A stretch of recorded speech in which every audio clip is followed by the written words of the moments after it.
થઈને આ પ્રિય ખૂબ લાડ લડાવે છે, ખૂબ હેત કરે છે. એના સ્વજનો આજ રોઈ રહ્યા છે કે બેના હે ઋષિ, દીકરી તું બાપના ઘરેથી આજ વિદાય કરીને જાય છે, પણ પિયરિયાની માયા ના ભૂલી જતી હો.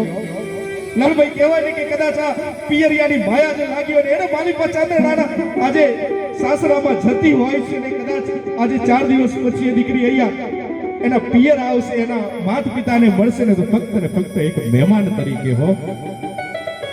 દીકરીની વિદાય, આ વિદાય શબ્દ એટલે કે સાહેબ બહુ કઠિન છે.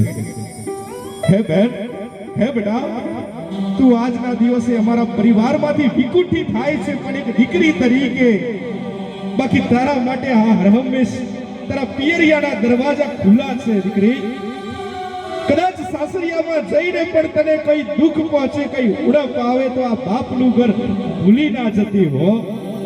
તારો બાપ હજુ જીવે છે. જે દીકરી અને માતા વચ્ચેનો લાડ હોય, એનો પ્રેમ હોય, એનો વાલ હોય, એવી માં આજ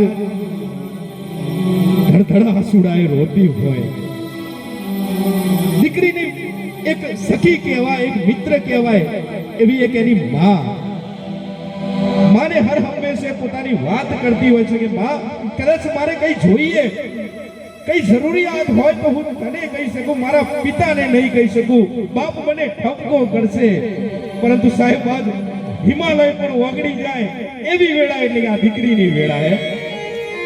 બાપ સુધી કદાચ દીકરીના કોઈ શબ્દો કાને ના પડ્યા હોય, પરંતુ દીકરીની આંખ જુએ ને બાપને ખબર પડી જતી હોય છે કે મારી દીકરીને શું જોઈએ છે. હે દીકરી, આજે તારી વેળા છે વિદાયની. હું તને વડાવી રહ્યો છું, પણ મારા કાળજાના કટકા હું તને મારા હૃદયથી, મારા આંતરડાથી ક્યારે દૂર નહીં કરી શકું.